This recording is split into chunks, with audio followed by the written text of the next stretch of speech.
ಭಾರತದ ಯುದ್ಧಕಾಲದ ಅತ್ಯುನ್ನತ ಶೌರ್ಯ ಪ್ರಶಸ್ತಿ.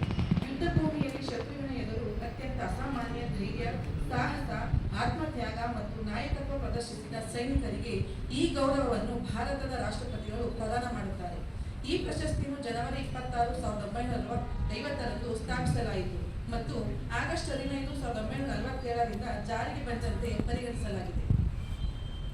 ಪರಮವೀರ ಚಕ್ರ ಪುರಸ್ಕೃತರಾದ 21 ಅಮರವೀರರು ಹಾಗೂ ಅವರ ಸಾಧನೆಗಳು. 1947-48 ಕಾಶ್ಮೀರ ಯುದ್ಧ. ಮೊದಲನೆಯದಾಗಿ ಮೇಜರ್ ಸೋಮನಾಥ್ ಶರ್ಮಾ 1947ರಲ್ಲಿ ಪರಮವೀರ ಚಕ್ರದ ಮೊದಲ ಪುರಸ್ಕೃತರು. ಶ್ರೀನಗರ ವಿಮಾನ ನಿಲ್ದಾಣವನ್ನು ರಕ್ಷಿಸುವ ಸಂದರ್ಭದಲ್ಲಿ ವೀರಮರಣ ಹೊಂದಿದರು. ದೇಶಕ್ಕಾಗಿ ಕೊನೆಯ ಉಸಿರಿನವರೆಗೂ ಹೋರಾಡಿದ ಮಹಾನ್ ಯೋಧ. ಎರಡನೆಯವರು ನಾಯಕ್ ಜಗನ್ನಾಥ್ ಸಿಂಗ್.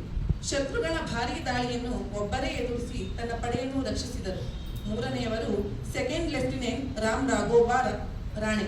ಶತ್ರು ಅಳವಡಿಸಿದ್ದ ಸ್ಫೋಟಕಗಳು ಮತ್ತು ಅಡೆತಡೆಗಳನ್ನು ತೆರವುಗೊಳಿಸಿ ಸೇನೆಗೆ ದಾರಿ ಮಾಡಿಕೊಟ್ಟರು. ನಾಲ್ಕನೆಯವರಾಗಿ ಕಂಪನಿ ಹವಿಲ್ದಾರ್ ಮೇಜರ್ ಪಿರು ಸಿಂಗ್. ತೀವ್ರ ಗುಂಡಿನ ದಾಳಿಯಲ್ಲೂ ಶತ್ರುವಿನ ಬಂಕರ್ಗಳನ್ನು ನಾಶಪಡಿಸಿ ವೀರಮರಣ ಹೊಂದಿದರು. ಐದನೆಯವರು ಲಾನ್ಸ್ ನಾಯಕ್ ಕರಮ್ ಸಿಂಗ್. ಅನೇಕ ಶತ್ರು ದಾಳಿಗಳನ್ನು ತಡೆದು ಭಾರತೀಯ ನೆಲೆಯನ್ನು ಸುರಕ್ಷಿತವಾಗಿಸಿದರು. 1961 ಕಾಂಗೋ ಶಾಂತಿ ಕಾರ್ಯಾಚರಣೆ. ಆರನೆಯವರು ಕ್ಯಾಪ್ಟನ್ ಗುರ್ಬಚನ್ ಸಿಂಗ್ ಸಲಾರಿಯಾ. ವಿಶ್ವಸಂಸ್ಥೆಯ ಶಾಂತಿ ಪಡೆಯ ಪರವಾಗಿ ಕಾರ್ಯನಿರ್ವಹಿಸಿ ಅಪ್ರತಿಮ ಸಾಹಸ ಮೆರೆದರು. 1962 ಭಾರತ ಚೀನಾ ಯುದ್ಧ. ಏಳನೆಯವರು ಮೇಜರ್ ಧನ್ ಸಿಂಗ್ ಥಾಪಾ. ಸಿರಿಜಾ ಪೋಸ್ಟ್ ಅನ್ನು ಕೊನೆಯವರೆಗೂ ರಕ್ಷಿಸಿದರು.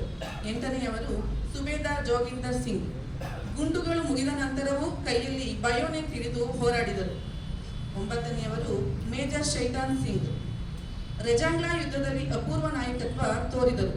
1965 ಭಾರತ ಪಾಕಿಸ್ತಾನ ಯುದ್ಧ. ಹತ್ತನೆಯವರು company quartermaster havildar Abdul Hamid. ಪಾಕಿಸ್ತಾನದ ಹಲವು ಪ್ಯಾಟರ್ನ್ ಟ್ಯಾಂಕ್ಗಳನ್ನು ಧ್ವಂಸಗೊಳಿಸಿ ದೇಶದ ಇತಿಹಾಸದಲ್ಲಿ ಅಮರರಾದರು. 11ನೆಯವರು lieutenant colonel A B Tarapore. ಶತ್ರು ಟ್ಯಾಂಕ್ ಪಡೆಯನ್ನು ನಾಶಪಡಿಸಿ ಅತ್ಯುನ್ನತ ಶೌರ್ಯ ಪ್ರದರ್ಶಿಸಿದರು. 1971 ಬಾಂಗ್ಲಾದೇಶ ವಿಮೋಚನಾ ಯುದ್ಧ. 12ನೆಯವರು ಲಾನ್ಸ್ ನಾಯಕ್ ಅಲ್ಬರ್ಟ್ ಎಕ್ಕಾ. ಶತ್ರು ಬಂಕರ್ಗಳನ್ನು ವಶಪಡಿಸಿಕೊಂಡು ವೀರಮರಣ ಹೊಂದಿದರು. 13ನೆಯವರು ಫ್ಲೈಯಿಂಗ್ ಆಫೀಸರ್ ನಿರ್ಮಲ್ ಜಿತ್ ಸಿಂಗ್ ಸೆಕೋನ್. ಭಾರತೀಯ ವಾಯುಪಡೆಯ ಏಕೈಕ ಪರಮವೀರ ಚಕ್ರ ಪುರಸ್ಕೃತರು. 6 ಶತ್ರು ವಿಮಾನಗಳನ್ನು ಧೈರ್ಯದಿಂದ ಎದುರಿಸಿದರು. 14ನೆಯವರು second lieutenant Arun Khetrapal. Tank ಯುದ್ಧದಲ್ಲಿ ಅಪ್ರತಿಮ ಶೌರ್ಯ ತೋರಿದರು. 15ನೆಯವರು ಮೇಜರ್ ಹೋಶಿಯಾರ್ ಸಿಂಗ್. ಗಾಯಗೊಂಡಿದ್ದರೂ ಯುದ್ಧವನ್ನು ಯಶಸ್ವಿಯಾಗಿ ಮುನ್ನಡೆಸಿದರು. 1987 ಸಿಯಾಚಿನ್ ಮತ್ತು ಶ್ರೀಲಂಕಾ ಕಾರ್ಯಾಚರಣೆ. 16ನೆಯವರು ನಾಯಬ್ ಸುಬೇದಾರ್ ಬಾನಾ ಸಿಂಗ್. ಸಿಯಾಚಿನ್ನ ಕ್ವೈಟ್ ಪೋಸ್ಟ್ ಅನ್ನು ವಶಪಡಿಸಿಕೊಂಡು ಅದಕ್ಕೆ ಬಾನಾ ಪೋಸ್ಟ್ ಎಂಬ ಹೆಸರನ್ನು ತಂದರು. ನೆಕ್ಸ್ಟ್ 17ನೆಯವರು ಮೇಜರ್ ರಾಮಸ್ವಾಮಿ ಪರಮೇಶ್ವರನ್. ಶ್ರೀಲಂಕಾದಲ್ಲಿ ಭಯೋತ್ಪಾದಕರ ವಿರುದ್ಧ ಹೋರಾಡಿ ವೀರಮರಣ ಹೊಂದಿದರು. 1999 ಕಾರ್ಗಿಲ್ ಯುದ್ಧ. 18ನೆಯವರು ಕ್ಯಾಪ್ಟನ್ ಮನೋಜ್ ಕುಮಾರ್ ಪಾಂಡೆ. ಅನೇಕ ಶತ್ರು ನೆಲೆಗಳನ್ನು ವಶಪಡಿಸಿಕೊಂಡು ವೀರಮರಣವನ್ನು ಹೊಂದಿದರು. 19ನೆಯವರು grenadier Yogendra Singh Yadav. Tiger hill ಹೇರಿಕೆಯಲ್ಲಿ ಅನೇಕ ಗುಂಡೇಟುಗಳ ನಡುವೆಯೂ ಹೋರಾಡಿ ವಿಜಯ ಸಾಧಿಸಿದರು. ಜೀವಂತ ಪರಮವೀರ ಚಕ್ರ ಪುರಸ್ಕೃತರಲ್ಲಿ ಇವರು ಒಬ್ಬರು. 29ನೆಯವರು ರೈಫಲ್ ಮನ್ ಸಂಜಯ್ ಕುಮಾರ್. ಶತ್ರುವಿನ ಬಂಕರ್ಗಳನ್ನು ವಶಪಡಿಸಿಕೊಂಡು ತನ್ನ ಸಹಚರರಿಗೆ ವಿಜಯ ದಾರಿ ಮಾಡಿಕೊಟ್ಟರು. 21ನೆಯವರು ಕ್ಯಾಪ್ಟನ್ ವಿಕ್ರಮ್ ಬಾತ್ರಾ.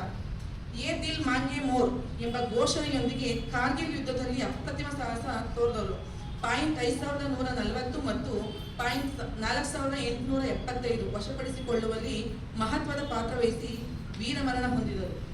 ಧನ್ಯವಾದಗಳು. ಜೈ ಹಿಂದ್.